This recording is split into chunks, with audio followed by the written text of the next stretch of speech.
thanks for joining us from our studios in Israel. I'm Aaron Porras here with ILTV's Morning Briefing. 3 people were injured this weekend in a stabbing attack in the Old City of Jerusalem. The assailant, 17-year-old Ahmad Jazal from the West Bank village of Sebastian near Nablus, was shot dead after attacking 2 civilians aged 18 and 20, as well as a border policeman.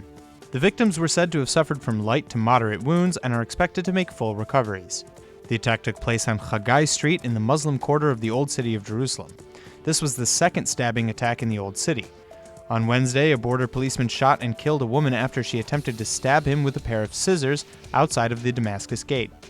According to Palestinian media, her son, Mustafa Nimir, was shot dead by border police after an apparent misunderstanding at a checkpoint in East Jerusalem back in September. Further heightening tensions between Israelis and Palestinians, IDF soldiers shot a Palestinian teen suspected of throwing rocks at vehicles on a highway west of Ramallah in the West Bank. The teen had been arrested and is reported to be recuperating at a hospital in Israel. This event took place only hours after a border policeman was moderately wounded after being hit by a rock thrown by a Palestinian during a protest at the security barrier near the Palestinian town of Nilin. According to Israeli radio, United States-Israeli negotiations on Israeli West Bank settlement construction have been suspended following reports that Prime Minister Netanyahu and Jason Greenblatt, Trump's special envoy for international negotiations, have failed to come to a consensus regarding settlements. This comes just days after Netanyahu told members of his security cabinet that he would restrict construction in the West Bank to existing settlement boundaries or at least just outside of them. Netanyahu went on to say that he would prevent the construction of any new illegal outposts. Hours before Netanyahu decided to restrict settlement construction, however, the security cabinet voted to establish a new settlement for the families evicted from the demolished Amona outpost.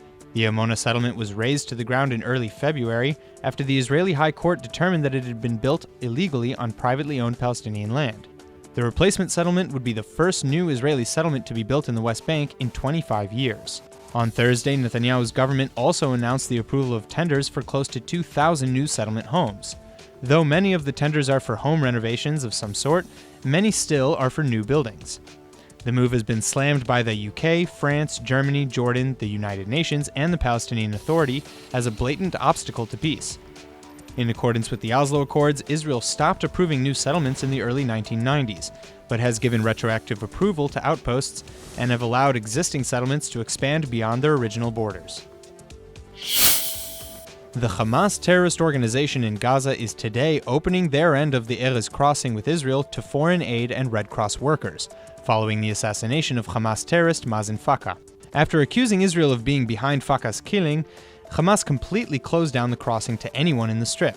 Earlier this week, Hamas reopened the crossing for people entering the Strip, but kept it sealed for those trying to leave.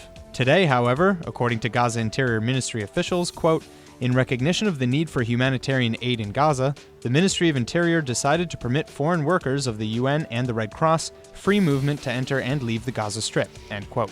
Until today's border easing, several international aid workers had found themselves stuck in the coastal enclave, and according to the World Health Organization, nearly 80 Gazan patients had also missed their medical appointments in Israel. Over 2/3 of Gazans are dependent on aid, and prior to Hamas's latest decision, over 100 Palestinian NGOs and rights groups had called on the terrorist organization to reopen the Erez crossing. This weekend, hundreds of people took to the streets of Jerusalem in protest of the Israeli occupation of the West Bank and East Jerusalem. The protests were organized by the Jewish Arab group Standing Together. On the group's Facebook page, the group wrote that the demonstration was meant to mark the 50th anniversary of Israel's capture of the West Bank and East Jerusalem in 1967. In the same post, Standing Together said that the demonstration was a call for peace and an end to the occupation. Speakers at the event included head of the left-wing Meretz party, Zehava Galon, along with a number of other MKs from Meretz and the Joint Arab List. Other noted speakers included a representative of the number of left-leaning NGOs, such as Breaking the Silence and Peace Now. According to the Associated Foreign Press, some 2,000 protesters marched to the Old City's Jaffa Gate to a platform bearing both Israeli flags and Palestinian flags. According to RT France, a related protest took place in France, with pro-Palestinian protesters rallying at the Place du Châtelet in central Paris, chanting anti-Israel slogans and waving placards calling "No to collaboration with the Israeli occupier." Shortly after the rally began, hundreds of pro-Israel counter-protesters showed up, arriving with Israeli flags, shouting slogans and singing the Israeli national anthem. IDF forces put the cherry on top of busting a West Bank-based Hamas cell in what it calls additional element towards those efforts. Late last night, the army welded shut a bookstore in Nablus that had been used by the busted Hamas cell to produce explosives. The cell was shut down in late December of 2016 when the Shin Bet security service arrested its members, who, according to the Shin Bet, were in a state of, quote, high readiness to carry out deadly suicide attacks, end quote.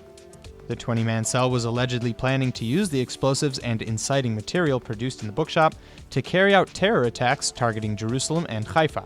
They were also charged with having obtained M16 rifles, in addition to the 15 or so pounds of TATP explosives, intended for use in suicide bombings. In a separate raid the night before, IDF soldiers raided the home of terrorist Ahmad Jazal, who before being shot dead had stabbed 2 young Israeli Jews and a policeman in Jerusalem.